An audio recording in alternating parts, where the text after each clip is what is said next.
que no, que me voy a la mar. Que sí, ay, que no, que me voy a la mar. Ay, linda canariera de mi corazón. Ay, linda canariera de... ¿Qué tal a todos? ¿Se me escucha por ahí? Bien. Bueno, muy buenas tardes y buenas noches, dependiendo desde qué parte del mundo se encuentren, y bienvenidos a un nuevo encuentro organizado por el CIDICSEF. En el día de hoy estamos muy contentos de presentar a Moisés Hassan Amselem, quien desde Sevilla, España, nos estará hablando sobre los judíos de Gibraltar entre España y Marruecos.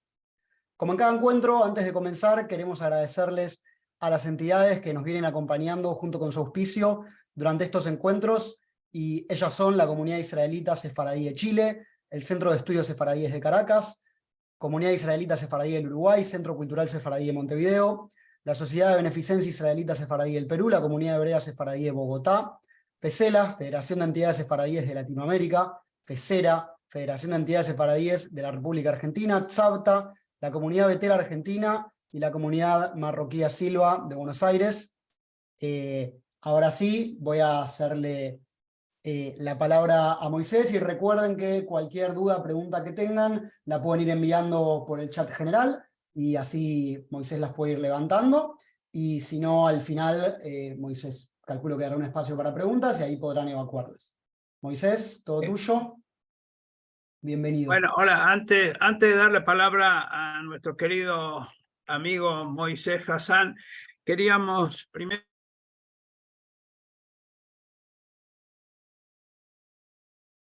Mario, reactivate el audio que se te cortó.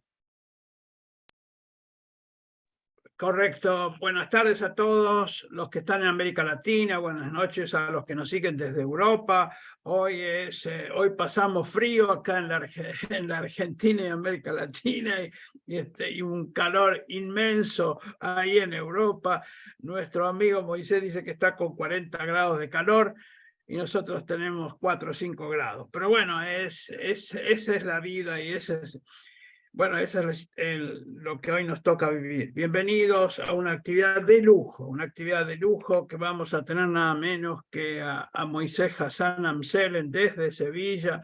Es digamos, un lujo extraordinario. Antes de entrar en la actividad concreta de hoy, quiero agradecer a la comisión directiva de CIDICSEF porque estamos organizando para el 26 y 27 de agosto nada menos que el 9º Simposio Internacional de Estudios Sefardíes, que se va a hacer físicamente en la Universidad de Maimónides, y vienen gente desde Israel, por ejemplo, Margalit Bejarano, de Israel viene Leonardo Senkman, viene gente de Cuba, de Brasil, etcétera, de la Argentina. Es una actividad presencial, necesita que todo el mundo se inscriba gratuitamente. Así que le vamos a poner después el email para que puedan entrar e inscribirse. Inscriban ustedes, inscriben a todos sus amigos. Es una actividad de lujo, ¿sí? Los esperamos a todos. Queremos presentar nada menos que a nuestro querido amigo Moisés Hassan Amselem. Él nació en Sevilla, sus abuelos vienen de Larache y Tetuán, y se doctoró, hizo licenciatura en Derecho en la Universidad Complutense de Madrid, máster en Derecho Comunitario impartido por el SEA. Finalmente es profesor honorario de la Universidad Pablo de Olavide de Sevilla, nada menos que en tema del Seminario Permanente de Estudios sobre Holocausto, Shoah y Antisemitismo. Y además de eso, además de la gran cantidad de artículos, es un guía, digamos, de primera para conocer tanto España como Marruecos. Digamos, el conocimiento que tiene de toda esta zona yo me animo a decir que es una de las personas que más conocen de la vida judía en Marruecos, en España y Portugal. Nosotros es un orgullo que esté otra vez con nosotros y nosotros somos agradecidos a nuestro querido amigo Moisés. Hoy nos va a hablar justamente de un tema súper desconocido para nosotros, que es nada menos que la comunidad judía de Gibraltar. Una comunidad que está interrelacionada tanto con Marruecos como con España, con Portugal, y tiene más de 300 años de vida judía continua en Gibraltar. Casi podríamos decir de que son ya 2 milenios de vida judía en la península ibérica, porque si bien los judíos fueron expulsados en 1492 y 1497 en Portugal, continuó la vida judía a través de criptojudíos y la vida judía en Gibraltar, que forma parte de la península ibérica. Hay unos estudios realizados por el American Journal of Human Genetics que dicen que por lo menos casi el 20% de la población de España desciende de los judíos sefarditas. Bueno, estamos nada más y nada menos que hablando de una parte importante de la historia nuestra, la historia de los judíos, la historia de los sefarditas, y le damos la palabra a quien sabe mucho de todo esto y le agradecemos en nombre de CIGSEF y toda la comisión directiva. Gracias por estar con nosotros, Moisés. Gracias por toda tu sapiencia. Gracias. Estamos tomando ya un avión, estamos descendiendo en Gibraltar. Ya estamos en el aeropuerto y empecemos a pasear por Gibraltar. Gracias, querido Moisés. Bueno, querido Mario, queridos todos, buenas noches, buenas tardes para los que están al otro lado del charco. La verdad es que me abrumas, Mario, me abrumas con tu presentación. Yo sé que me siento muy querido por el CIGSEF y ese cariño es recíproco, con lo cual para mí siempre es un orgullo poder compartir con vosotros un rato, ¿no? En este caso un caluroso rato para mí, aunque sé que allí, como tú has dicho, estáis pasando más frío, no es el caso aquí. Y bueno, efectivamente, hoy quiero contar pues la historia de los judíos de Gibraltar, que es una comunidad muy peculiar, muy particular y que está a caballo entre dos continentes, ¿no? entre Europa y entre África. Y es importante por su gran relación con las comunidades sefardíes, con la comunidad sefardí de España, como con la comunidad de Marruecos, los judíos de Gibraltar. Como ya has adelantado, Mario, bueno, pues llevan unos años más de 300 viviendo allí. Bueno, pues efectivamente, como me has presentado, como has dicho, aunque yo nací en Sevilla, mis abuelos, tanto paternos como maternos, vienen de Marruecos. En concreto, mi abuelo paterno nació en Tetuán, que tuve, por cierto, ocasión de visitar hace 2 semanas por primera vez. He ido muchísimas veces a Marruecos, pero nunca había estado en Tetuán, y hace 2 semanas, a principios de julio, estuve un par de días en Tetuán participando en un simposio internacional y, bueno, pues aproveché para visitar el cementerio judío de Tetuán, que está siendo totalmente restaurado, y bueno, pude encontrar la tumba de mi bisabuelo, ¿no?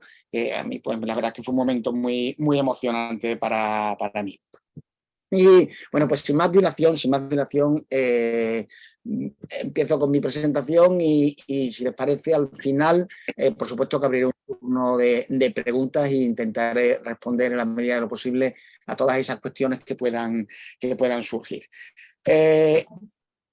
Para hablar de los judíos de Gibraltar, tenemos que hablar primero de los judíos de España. Entonces, he hecho aquí un pequeñísimo resumen de la historia judía entre los siglos XIII y XV, la expulsión. He tomado como hecho inicial la conquista de Córdoba por los castellanos en el año 1236. Como ustedes sabrán, los musulmanes entraron en la península ibérica en el siglo VIII, en el año 711, y en poco más de 7 años llegaron hasta el norte, hasta los Pirineos, ocuparon toda la península ibérica y muy poco a poco, muy lentamente, los cristianos empiezan a empujar de nuevo hacia abajo en un proceso que nosotros denominamos reconquista, partiendo un poco de la base de, habida cuenta que previo a los musulmanes eran los visigodos los que estaban en España y eran cristianos, pues esa conquista se torna en reconquista, ¿no? Es decir, los cristianos piensan, asumen que tienen el derecho a reconquistar esa tierra que habían conquistado los musulmanes allá por el siglo VIII. Esa reconquista pues dura prácticamente 800 años, ¿no? Si el subir, los musulmanes tardan en subir 7 años, los cristianos tardan en bajar 800. Y dos momentos clave en este proceso son pues, la conquista de Córdoba y la conquista de Sevilla. Sevilla se conquista 12 años más tarde, el mismo rey, Fernando III, conocido como el Rey Santo, y 100 años más tarde tenemos el reinado de Pedro I de Castilla. Ya para entonces, ya para 1350, solamente queda el reino nazarí de Granada, en la parte sur de la península ibérica, que sigue controlado por los musulmanes. El resto de la península ya está en manos cristianas. El año 1391 es un momento clave para los judíos españoles y yo lo denomino siempre el principio del fin, ¿no? La expulsión en 1492 no es sino la conclusión de todo un proceso que ha empezado más de 100 años antes, concretamente en 1391, con revueltas antijudías por toda España. Esas revueltas precisamente se inician en la ciudad de Sevilla, la ciudad donde yo nací y donde vivo actualmente, y esas revueltas se extienden por toda España en un par de meses, en 2 meses, del 6 de junio, que es la revuelta en Sevilla, hasta el 10 de agosto, que es la revuelta en Barcelona. Todas las juderías de la península ibérica, o su gran mayoría, son asaltadas por las masas enfervorecidas y bueno, pues un innumerable número de judíos perecen, ¿no? Desaparecen y se inicia a raíz de esas revueltas antijudías, como decía, en toda la península de sur a norte, se inicia lo que se viene a llamar el problema converso, es decir, los judíos, muchos son asesinados por las masas enfervorecidas, pero hay un número también muy importante que deciden convertirse y se convierten, por supuesto, bajo presión, son forzados de alguna manera a convertirse y se inicia lo que se llama el problema converso. ¿Por qué? Porque la sociedad cristiana no acepta a los conversos, es decir, los judíos que han decidido convertirse pues tampoco son aceptados ahora por los cristianos y se les denomina despectivamente cristianos nuevos e incluso marranos, ¿no? En el año 1412 es un momento importante porque se promulgan las leyes de Ayllón, y las leyes de Ayllón es la primera vez que se obliga a la separación física de los judíos del resto de los habitantes. Es decir, hasta entonces los judíos en Castilla y en León vivían en aljamas. Las aljamas eran entidades que tenían una autonomía jurídica muy amplia, pero no había obligación para los judíos de vivir en las aljamas. No hablamos de guetos, sino de comunidades. Es a partir de 1412 cuando se obliga por primera vez a los judíos a vivir físicamente separados del resto de los habitantes, y la intención está clara.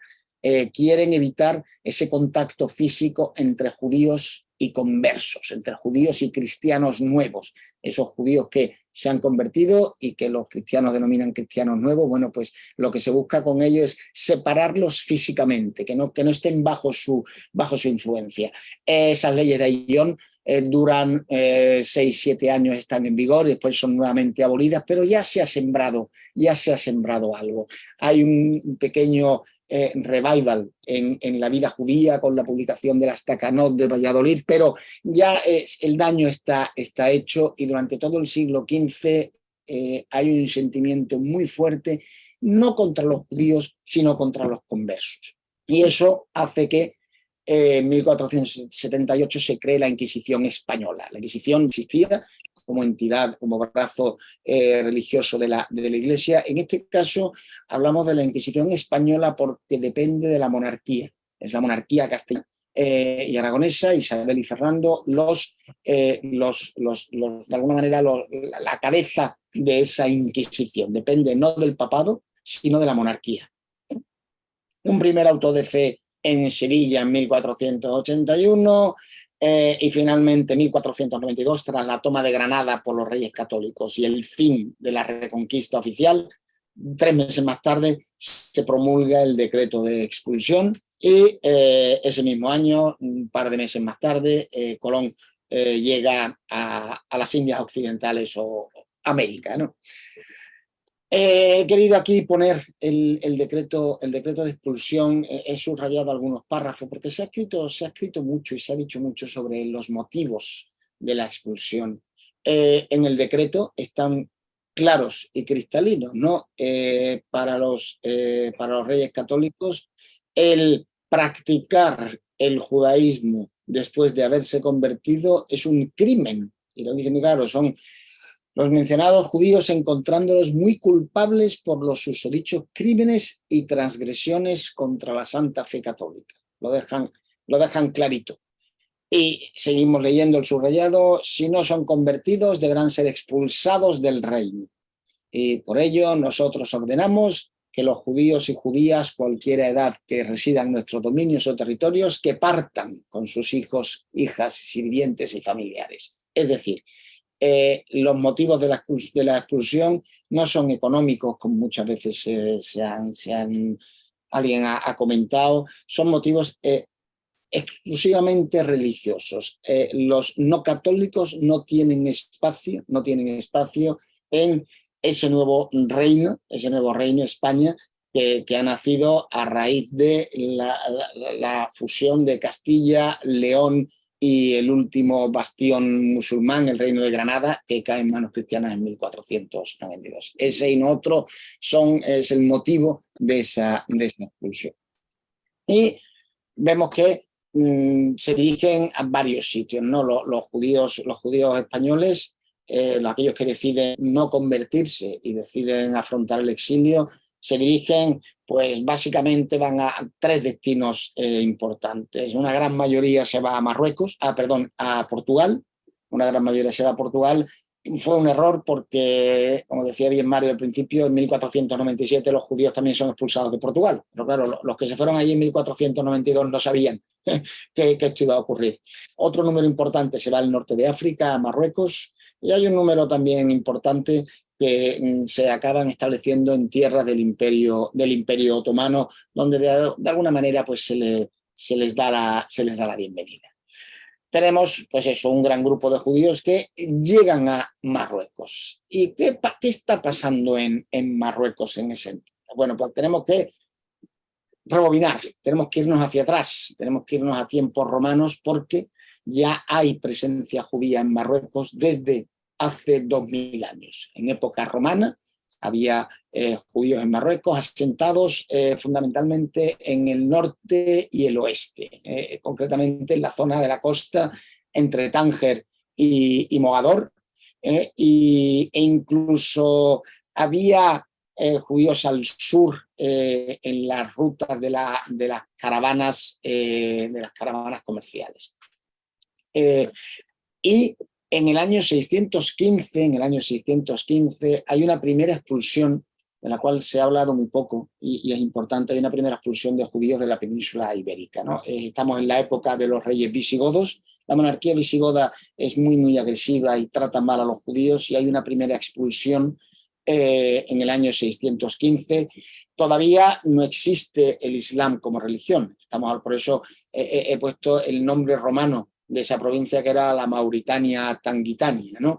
Es en el año 615, cuando el Islam todavía no ha nacido, cuando hay una primera expulsión de judíos de la península ibérica, y muchos de ellos se asientan en el norte de África.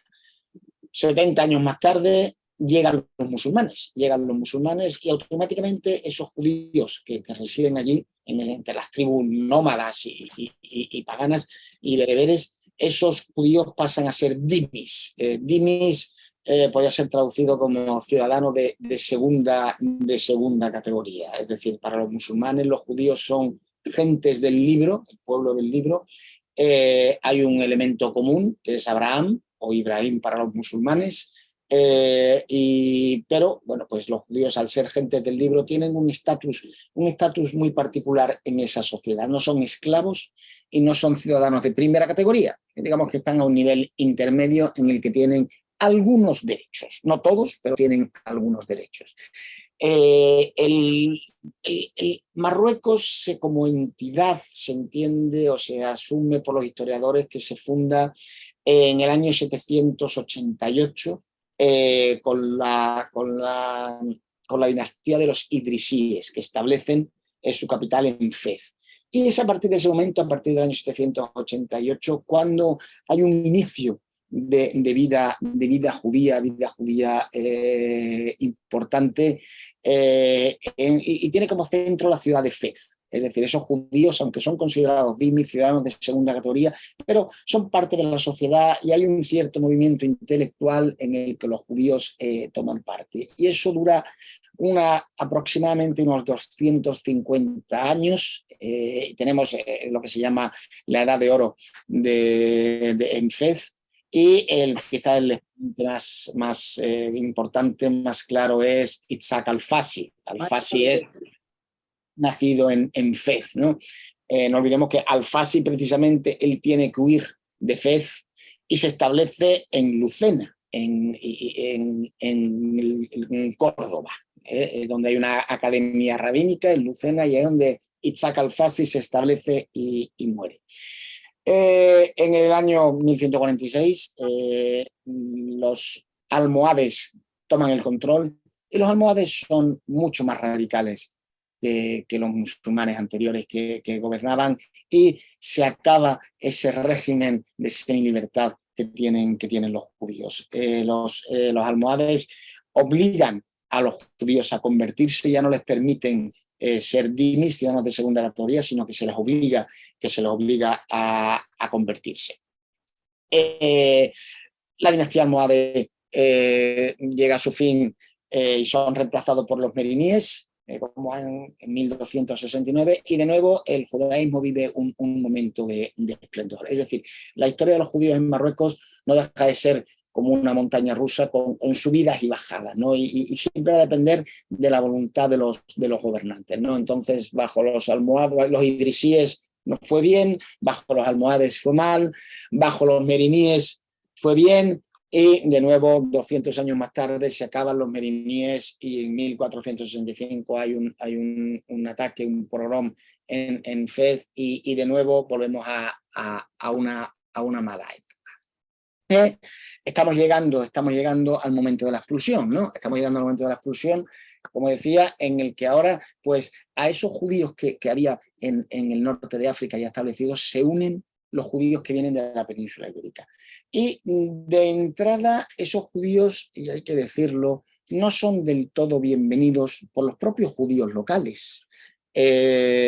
Los judíos locales se denominan a sí mismos toshavim, que significa los residentes, ¿no? los locales, los primigenios, mientras que se refieren a los nuevos que vienen como los megorashim. La palabra megorashim se podría traducir como los expulsados, es decir, los judíos originarios del norte de África no abrazan, no están contentos con los nuevos que llegan, y por varias razones. La principal posiblemente sea que el nivel intelectual era mucho mayor entre los que vienen de España que entre los propios judíos locales, ¿no? Para empezar, hablan una lengua distinta.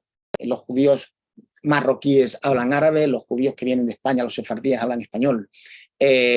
Sus habilidades comerciales estaban mucho más desarrolladas.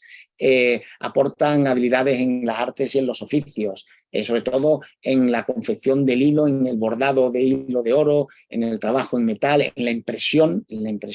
No olvidemos que a partir del siglo XVI, en la ciudad de Chefchaouen, prácticamente todo el tema de confección de hilo y teñido estaba en manos de los judíos. Es decir, y eso provoca un rechazo en las comunidades locales. A esos judíos que han llegado se les unen 30 o 40 años más tarde otro grupo que vienen de Portugal. Como decíamos, los judíos son expulsados de Portugal a finales del siglo XV. Lo que pasa es que no hay Inquisición en Portugal precisamente hasta 1536. Y es el momento en que ya empieza a ser insoportable la presión de esos judíos portugueses y muchos de ellos también se establecen en Marruecos, ¿no? Por eso hay una llegada de cristianos nuevos de Portugal a partir de 1536, que es cuando se inicia la Inquisición en Portugal.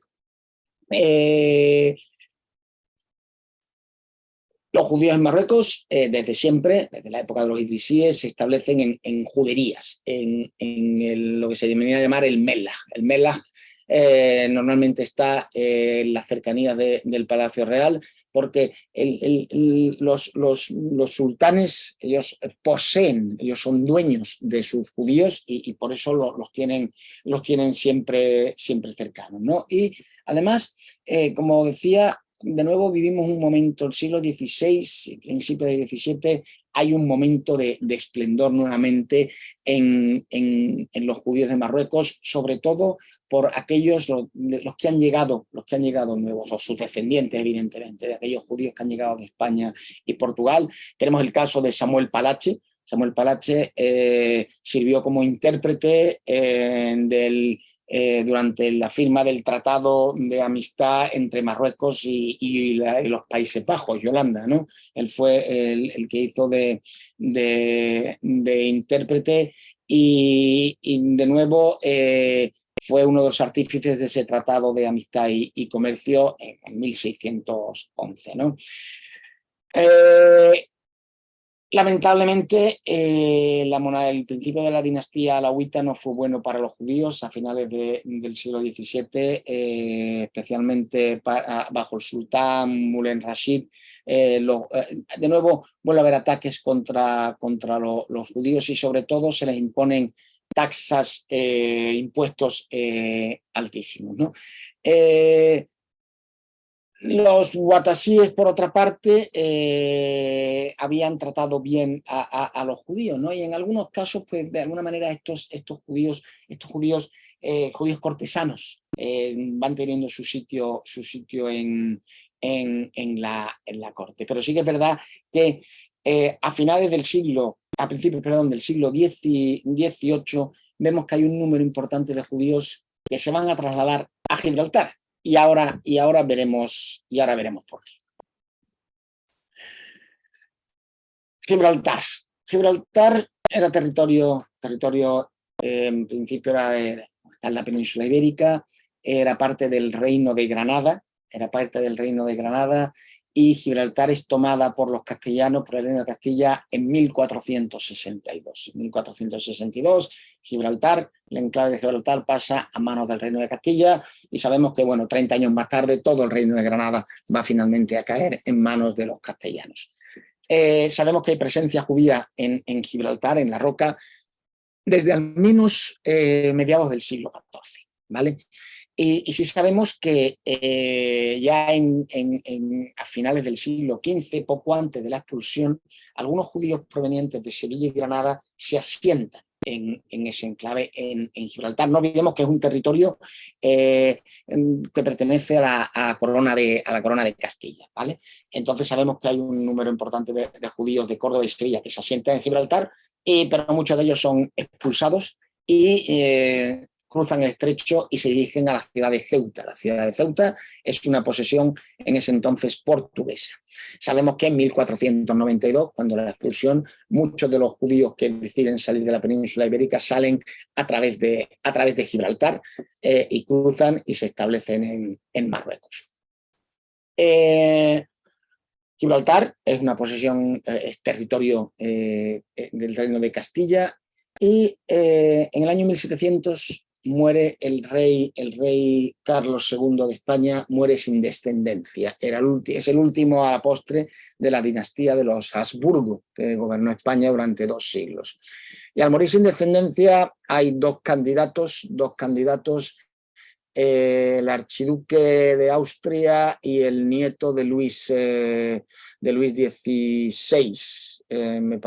XIV, perdón, el nieto de Luis XIV, del rey Sol. Es el otro candidato. Hay dos candidatos, francés o austrohúngaro, y en este caso los ingleses, sobre todo por ponerse en contra de los franceses, apoyan al candidato austríaco.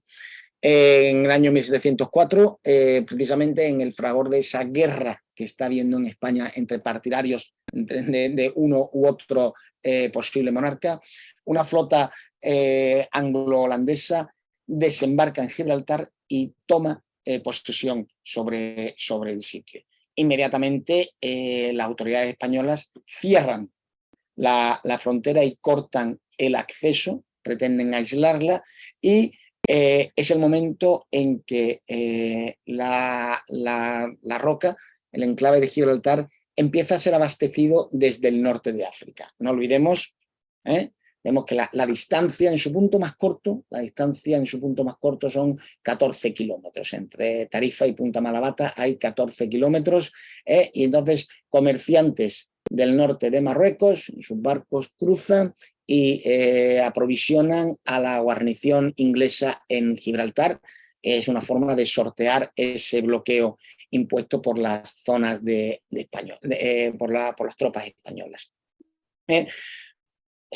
Algunos de ellos se establecen en Gibraltar e incluso inician una pequeña comunidad, ¿no? Se sabe que a partir de 1707 hay una pequeña sinagoga en la actual calle Baumhaus Lane, donde se reúnen para rezar.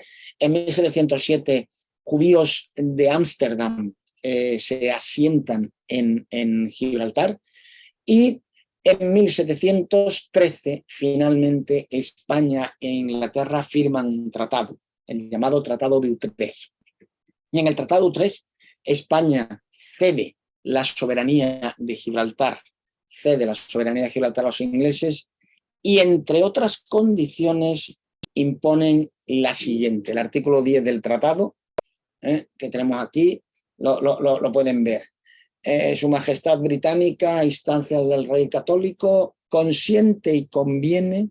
No he dicho que finalmente es el Rey Felipe, el nieto de Luis XIV, el que se proclama monarca de España, y es el inicio de la dinastía de los Borbones.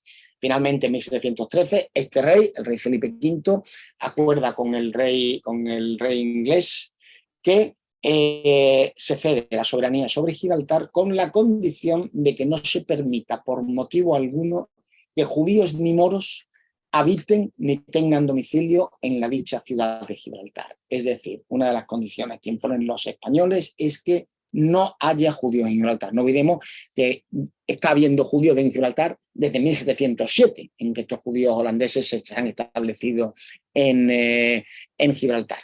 Entonces, evidentemente, una de las protestas que hay por parte de los ingleses es el tema de los suministros, con lo cual España reinicia el suministro a partir de 1716. Y de alguna forma, con eso lo que intenta es obligar a que los comerciantes judíos que vienen del norte de África no tengan acceso a Gibraltar. Finalmente, poco después, España vuelve a cortar el suministro, y de nuevo, Gibraltar, los ingleses se dirigen a Marruecos para que sean comerciantes marroquíes, judíos en muchos casos, quienes les proporcionen provisiones. Y es importante, sabemos que ya en 1717 hay 300 judíos viviendo en Gibraltar, y el cónsul español lo denuncia, ¿no? Denuncia que el tratado que se ha firmado 4 años antes, se está incumpliendo por parte de Inglaterra, porque hay 300 judíos viviendo en Gibraltar y se había dicho que no se podía. Con lo cual, los ingleses se ven obligados a expulsar a los judíos. Como decía, inmediatamente después, pocos meses más tarde, se corta de nuevo el suministro de provisiones, y como yo decía, los ingleses se vuelven a dirigir a Marruecos para que sean los comerciantes marroquíes judíos quienes les provean de provisiones. Y en este caso hay un hecho importante, y es que los ingleses firman un tratado con Marruecos en el que el sultán marroquí impone que no haya discriminación alguna contra sus ciudadanos. Es decir, no serán los ingleses los que decidan quiénes van a ser esos comerciantes, sino que comerciantes musulmanes o comerciantes judíos, como ciudadanos, como súbditos marroquíes, tienen derecho a proporcionar y aprovisionar a la guarnición en la roca. Y ese es el enganche legal, de alguna manera, a esa vuelta de los judíos a Gibraltar. Vemos que, decía, los judíos regresan a Gibraltar en el año 1721 tras la firma de ese tratado, y la población judía empieza a crecer. Vemos que en el año 1725 un 10% de la población de la Roca es judía. En el año 1754 un tercio, más del 33% de los habitantes de Gibraltar son judíos. Hablamos de casi 600, y después esas cifras van bajando. Vemos que en el año 1749 los ingleses confirman a los judíos el derecho a tener posesiones, hasta entonces no podían, y en 1779 España, una de las muchas veces que lo ha intentado recuperar Gibraltar. Entonces se inicia lo que se llama el Gran Asedio, que dura 4 años, y durante esos 4 años los judíos de Gibraltar apoyan sin ningún tipo de duda a los ingleses. Es decir, no apoyar a los españoles, sino a los ingleses, ¿no? Con lo cual dejan claro que ellos se sienten habitantes de la súbditos de su majestad. Una de las primeras cosas que hicieron los judíos cuando llegaron a Gibraltar fue solicitar un cementerio. Entonces hay un cementerio en la zona sur. Si vemos esta imagen, esto es Gibraltar vista desde el norte, es decir, aquí abajo vemos España, la frontera, la pista del aeropuerto y la península de Gibraltar. Esto que vemos aquí es el otro lado de la bahía de Algeciras, mientras esto que vemos aquí es Marruecos, es África. ¿Vale? Entonces, el cementerio primitivo, está precisamente en la zona de detrás de esta roca, es decir, no es visible desde España, ¿no? El cementerio da a África. Y en ese cementerio actualmente quedan o hay identificadas casi 700 tumbas, y es un cementerio que se usa durante 140, 130 años. Básicamente cuando se llenó, se abrió un nuevo cementerio en el otro lado. Actualmente el nuevo cementerio judío se encuentra en esta zona. ¿Vale? Incluso vemos la importancia de la vida judía en Gibraltar cuando en el año 1843 pues, se crea un periódico en ladino, ¿no? La Crónica Israelítica, ¿no? Y vemos que hacia finales de siglo empieza a haber, pues hay más de 1.500 judíos viven en Gibraltar. Sí es verdad que hay unas altas tasas de asimilación entre esos judíos, y también durante toda esa época los judíos dominan el comercio y la industria textil, ¿no? Saltamos de siglo y sabemos que durante la Segunda Guerra Mundial los habitantes de Gibraltar son evacuados, y la mayoría de los judíos se dirigen o bien a Londres o bien a Madeira. Madeira era posesión portuguesa. Se me ha olvidado decir que a finales del siglo XIX hay incluso un colegio judío en Gibraltar. En 1895 se inaugura un colegio judío donde asisten alumnos judíos y alumnos protestantes. Cuando acaba la Segunda Guerra Mundial, los judíos, muchos de los judíos que habían sido evacuados a Madeira y a Londres, vuelven, y hay un revival de judaísmo en la Roca. Yo creo que la figura más importante es el rabino Pacifici, que él venía de Italia, y él, una de sus obsesiones cuando él llega a Gibraltar es conseguir que los estudiantes, que los chicos judíos jóvenes en edad de ir a la universidad puedan asistir a yeshivot tanto en Israel como en Londres. y digamos que poco a poco empieza a subir el nivel religioso de la comunidad en Gibraltar. Los judíos están muy involucrados en política. Tenemos el caso de Sir Joshua Hassan, judío de origen marroquí. Creo que su generación es la quinta, la sexta, la séptima generación en Gibraltar, pero originalmente viene de Marruecos, y él se convierte en líder político en el año 1964 y llega incluso a alcanzar la posición de primer ministro de Gibraltar en 2 ocasiones distintas durante 2 mandatos. En 1969 el general Franco decide bloquear de nuevo Gibraltar y se cortan todas las comunicaciones, terrestres entre España y Gibraltar. Eso consigue el efecto contrario. Lo que consigue es de los gibraltareños que en vez de querer volver con España, les crea un sentimiento anti-español. Y tenemos que esperar hasta 1982 para que ese bloqueo se levante, ¿no? He querido aquí poner algunas fotos de la sinagoga de Gibraltar, porque, bueno, vemos, esta se llamaba la Sinoga Chica, que es como edificio, no es la primera congregación, pero sí es el edificio más antiguo. La primera congregación que veremos después se trasladó de un edificio a otro. La Sinoga Chica, como vemos, es muy marroquí en su decoración. Y como les contaba antes, a 1700, a principios del siglo XVIII, hubo judíos holandeses de Ámsterdam que se instalaron en Gibraltar. Y a finales del siglo ellos crean lo que se viene a llamar la sinoga flamenca. Flamenca no del baile flamenco, sino de holandés, ¿vale? Entonces por eso el estilo es totalmente distinto.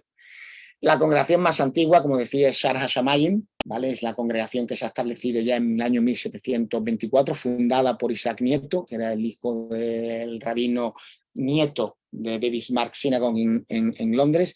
El edificio no es el edificio original, el edificio de donde se encuentra Shar HaShamayim ahora es un edificio del año 1812 y es muy similar en cuanto a su construcción. Las columnas son muy similares a las que tiene, salvando las distancias, la sinagoga hispano-portuguesa de Ámsterdam. Y hay una cuarta sinagoga, que es la sinagoga Abu Darham, también muy marroquí, que se crea en el año 1820. Actualmente, a día de hoy, como decía antes, hay amplia vida judía en Gibraltar.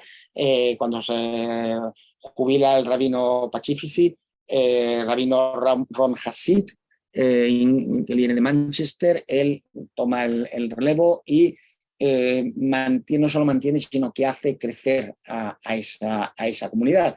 Esa comunidad que hoy día tiene aproximadamente 800 miembros. Viven aproximadamente unos 800 judíos en Gibraltar, de una población total de poco más de 33.000 personas, es decir, un porcentaje muy alto, el 2,5% de los habitantes de Gibraltar son judíos. Después de Israel, es el mayor porcentaje que hay en ningún otro país. Es decir, en Estados Unidos el 1,8% de los habitantes son judíos, en España muchísimo más minoritario, en Gibraltar el 2,5% de sus habitantes son judíos, con lo cual hablamos de una comunidad no grande en número, pero sí en importancia. Y aquí pues vemos, hay 2 colegios judíos en Gibraltar, y los judíos forman parte de la vida del Peñón, y ellos además se consideran gibraltareños, no son gibraltareños de tradición marroquí. Todos, o la gran mayoría, son ya de 8ª, 9ª generación, pero su forma en las sinagogas, y yo asisto bastante a menudo, se sigue el nusaj totalmente marroquí. Es tremendo cómo han mantenido eso durante cientos de años, ¿no? Y de nuevo tenemos que saltar a Marruecos. Saltamos a Marruecos, vamos acabando ya. Marruecos en el siglo XX no deja de ser un sitio curioso, donde en el año 1912 se inicia el protectorado francés y español. Vemos en el mapa que la zona verde era el protectorado francés, mientras que la zona rosa era el protectorado español. Se inicia en 1912, hay un sultán, pero digamos que hay un control por parte de España, de la zona española, con su capital en Tetuán, y de Francia en el sur, con su capital en Casablanca. Como sabemos, los alemanes conquistan Francia, atacan Francia y conquistan Francia, y hay una parte de Francia está bajo control de los alemanes, y en la otra parte está el que se viene a llamar el gobierno colaboracionista de Vichy con el mariscal Pétain, que de hecho es el que controla Marruecos. Aún así, los judíos en Marruecos no sufrieron durante la Segunda Guerra Mundial. Se cuenta una historia que cuando los alemanes solicitan al sultán, a Mohamed V, que entregue a los judíos, la respuesta del sultán es: aquí no hay judíos, aquí lo que hay son marroquíes. Estamos hablando de una población estimada en aquel momento, en los años 40, de en torno a los 270, 280.000 judíos en Marruecos. Con la creación del Estado de Israel en 1948 empieza a haber emigración, sobre todo judíos marroquíes de clase baja y clase media. Las clases altas no se mueven, pero sabemos que hay unos 28 o 30.000 judíos que se van a Israel. La Sochnut a sacar a judíos de Marruecos y los lleva a Israel. En el año 56 Marruecos accede a la independencia. Primero España y después Francia deciden retirar sus tropas, y el sultán Mohamed V se convierte en rey y Marruecos accede a la independencia. En el año 56 hay de nuevo un movimiento, pues nadie sabe muy bien lo que va a pasar, ¿no? Con esa independencia, y entonces hay un cierto movimiento y muchos judíos salen de Marruecos. Es concretamente el momento en el que, por ejemplo, mi madre salió de Marruecos en el año 56. En su caso, ella se fue a estudiar a Madrid, ¿vale? Pero mis abuelos, los padres de mi madre, se quedaron en Marruecos y no salieron hasta el año 67, ¿vale? En el año 1958 hay un cambio importante, y es que Marruecos firma y accede, se hace miembro de la Liga Árabe, y es cuando se prohíbe toda inmigración a Israel. Aún así, con la subida al trono de Hassan II en el año 61, Marruecos e Israel firman un acuerdo secreto por el cual se va a ayudar de alguna manera a la emigración. Entonces, el primer ministro Ben Gurión firma un acuerdo con el rey Hassan II de Marruecos a través de una organización norteamericana. Se van a sacar judíos de Marruecos. Es lo que se llama la Operación Yahin. La Operación Yahin tiene un coste de $50 millones, que los paga esta organización americana que se llama la Hebrew Immigration Aid Society, y es quien paga esta cantidad en concepto de indemnización.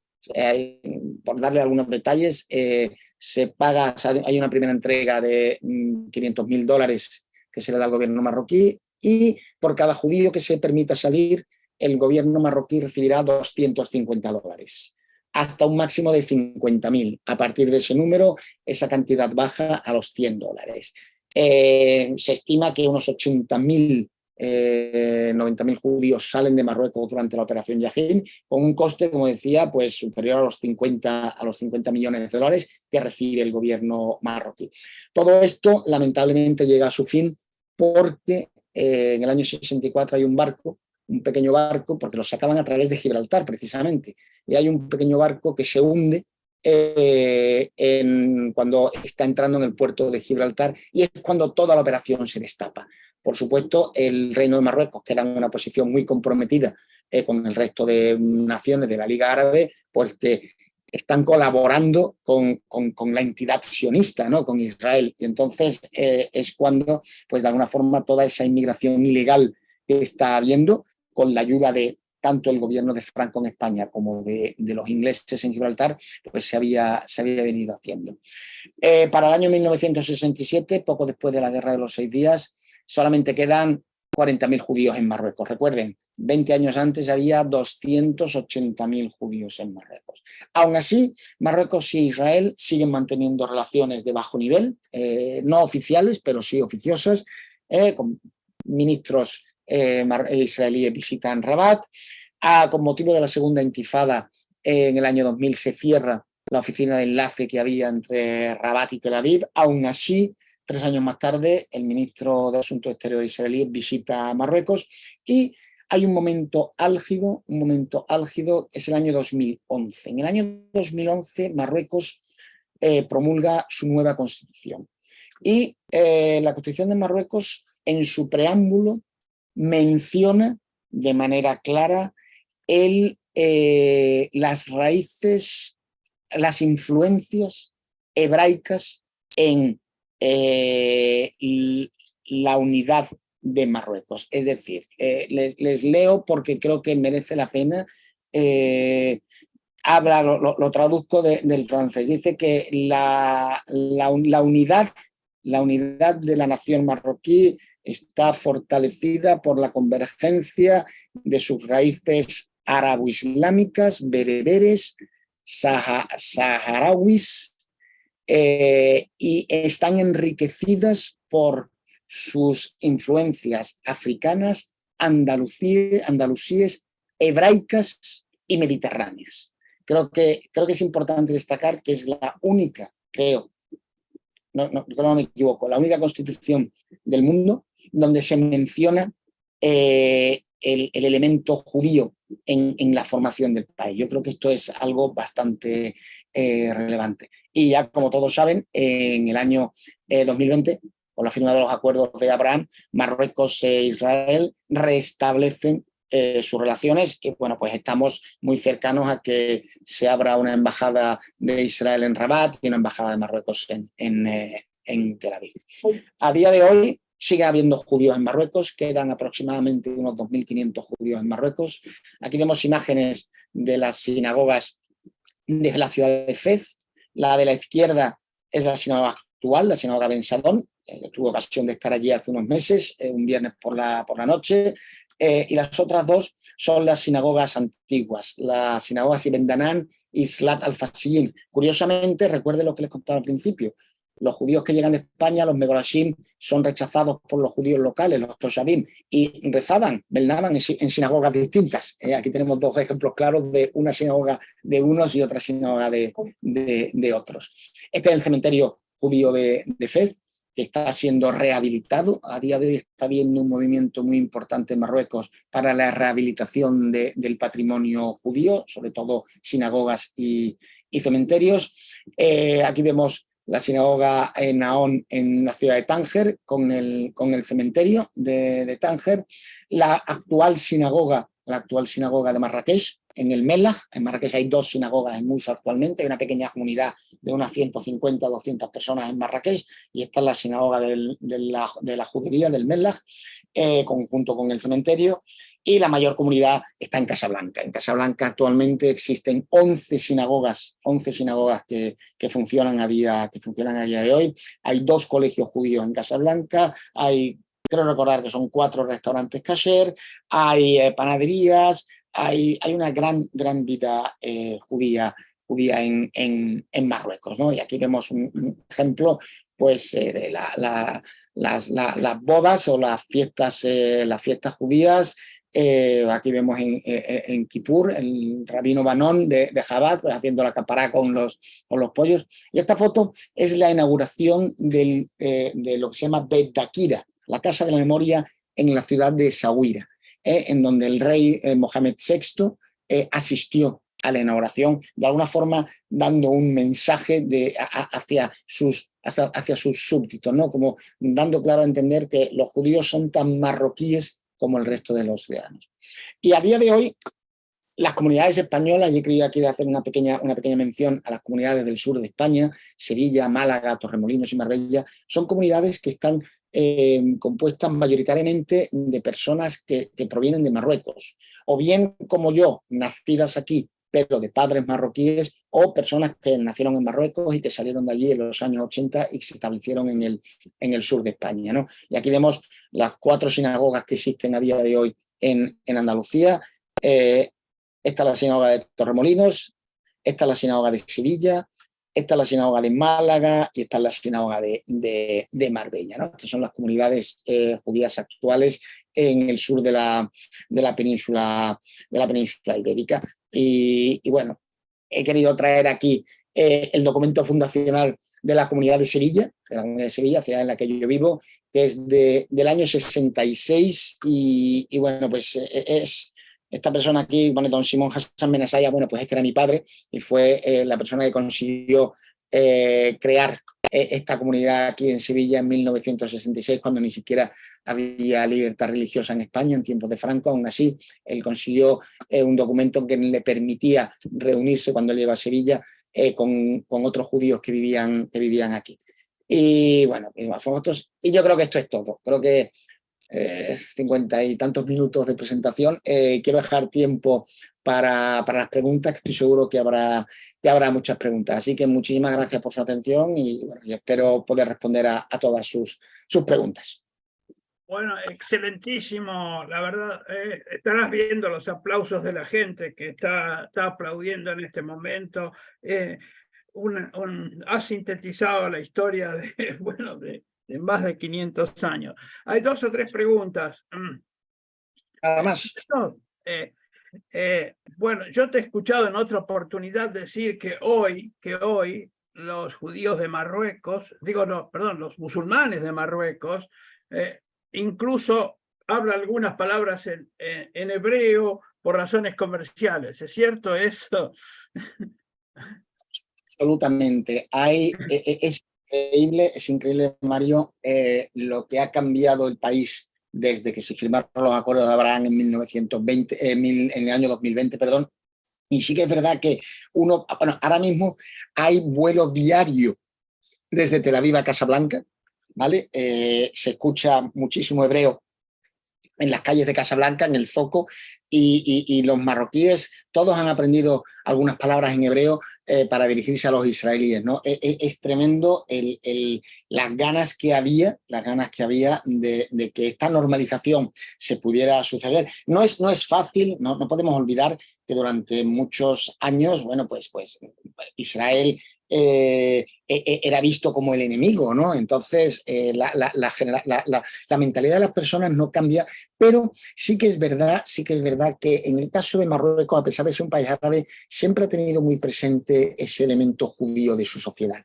Y entonces, en los últimos meses, ya digo, yo he ido como 4 veces desde mayo del año pasado a ahora, pues he estado como 4 o 5 veces en Marruecos y es tremendo las ganas que hay de que esas relaciones se normalicen, ¿no? Entonces va uno por la calle y no solamente escucha a los israelíes gritando, lo cual es normal, sino también en las tiendas, en el zoco, en estos mercadillos donde todos saben 4 o 5 palabras en hebreo. Shalom, Haber, Maineni, Mashomcha. Todos saben decir algo en hebreo para atraer a los turistas israelíes, que ya digo que viajan por miles, como decía, hay vuelos directos todos los días, de Tel Aviv a Casablanca y de Tel Aviv a Marrakech, y 3 días en semana, si mal no recuerdo, de Tel Aviv a Fez. Es decir, que el flujo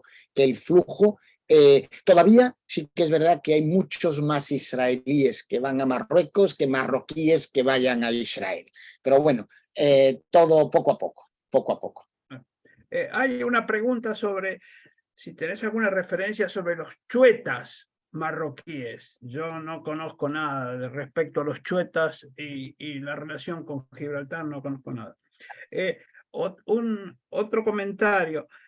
Vi que una de las sinagogas de Gibraltar tiene 4 columnas centrales. Tú sabes que las sinagogas de la América colonial también tienen 4 columnas centrales y hay puntos en común, ¿no es cierto? Claro, no olvidemos que los sefardíes llegan a América a través de Holanda. Es decir, un poco la ruta, hay 2 rutas, ¿no? Primero, sí sabemos que a principios del siglo XVI hay judíos españoles que se establecen en México, ¿vale? Y por eso precisamente se exporta la Inquisición al Nuevo Mundo, pero también es verdad que de los judíos que van a Portugal, como decía, un siglo más tarde salen de Portugal, se establecen en Holanda y muchos de aquellos se van a las colonias holandesas del Caribe, a Curazao, a Recife, a Surinam, y ese es el origen, con lo cual las comunidades, muchas de las comunidades en Latinoamérica precisamente tienen esa tradición hispano-portuguesa. Ellos han venido de Ámsterdam y por eso copian ese sistema de sinagogas de columna, o como la sinagoga de Newport en Rhode Island, que efectivamente es muy pequeñito, una copia de la sinagoga de Ámsterdam, ¿no? O sea que sí hay una gran influencia de ese judaísmo hispano-portugués. Acá hay varias preguntas, dice gente que ha ido a Marruecos. En este caso, una persona dice que estuvo en Essaouira y que le impresionó la comunidad judía de Essaouira.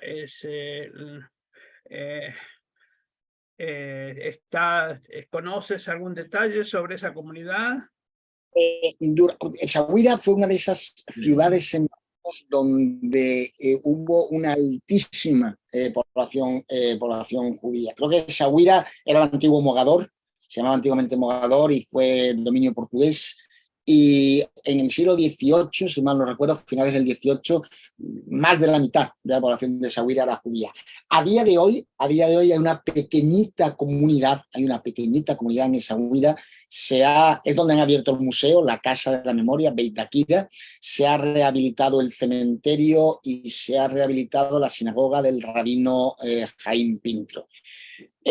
Un elemento importante en Essaouira es Andrea Zulay. Andrea Zulay es consejero de Su Majestad el Rey de Marruecos. Él fue consejero del padre, de Hassan II, y cuando Mohamed VI accedió al trono, confirmó a Andrea Zulay, un judío de Essaouira, como consejero real.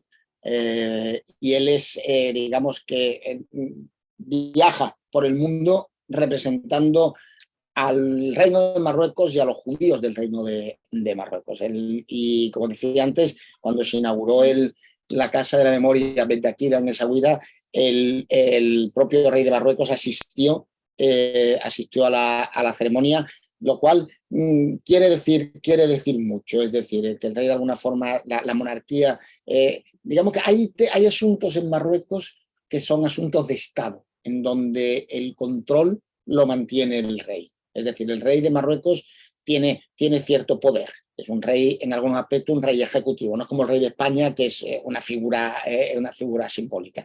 En el caso de Marruecos, el rey tiene poder y hay asuntos, y uno de los asuntos es el patrimonio judío, que caen bajo la órbita de la monarquía. No depende del partido político que esté en este momento, sino que es algo que depende directamente de la monarquía, del rey, ¿no? Lo cual es importante. Acá otra pregunta me dicen si la hija de Azulay es la secretaria general de la UNESCO. Es la... Audrey Azoulay, no sé si sigue siéndolo o lo fue, creo que ya no lo es, lo estuvo siendo, ella fue directora general efectivamente de la UNESCO, exactamente. Sí. Acá felicitan desde distintas partes del mundo, gracias a los organizadores, gracias a ti. No tenemos, diríamos, en nombre de la comisión directiva de CIDICSEF y todos nosotros queremos agradecerte. Nos has dado una pintura de más de 1000 años de la España, de Marruecos y Gibraltar. Es una hermosa pintura de todo lo que hemos visto. Gracias a ti.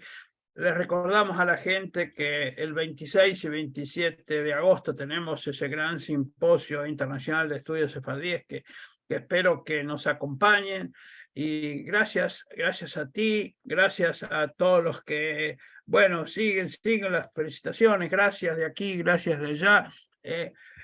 solo palabras de agradecimiento a ti y a todos los que se están acá, por ejemplo, desde Texas, una felicitación, saludos también desde, bueno, desde España, desde Málaga, bueno, gracias, eso es lo que podemos decir, y te comprometemos, porque somos muy pedigüeños, a seguir con otro ángulo, otro tema de tus conocimientos, y la próxima vez que vayamos a Sevilla, tú eres nuestro guía de honor.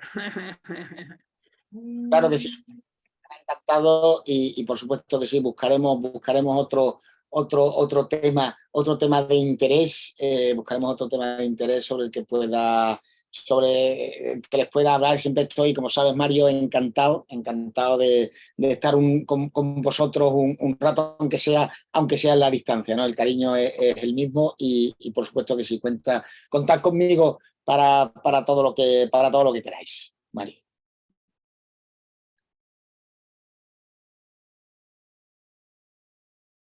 ¿Quería hablar? No, era solamente un saludo y un agradecimiento, ¿no es cierto? Sí, agradecimiento de todos, de toda la comisión directiva, agradecimiento de todos los que hemos recibido tu charla, gracias y hasta la próxima. Espero que baje la temperatura allí y que aumente la temperatura aquí. Ahora mismo todavía son las 12. Mario. Te pido que veas a la gente saludando y aplaudiendo, como la están viendo de todas partes, los aplausos de todos nosotros. Muchas gracias. Gracias a todos por su atención y bueno, espero que lo hayan pasado tan bien como yo. Buenas y calurosas noches. Tenemos 29 grados todavía, Mario. Tenemos 29 grados y son las 12 y pico de la noche. Estamos con 29 grados. Hasta luego, muchas gracias. Buenas noches.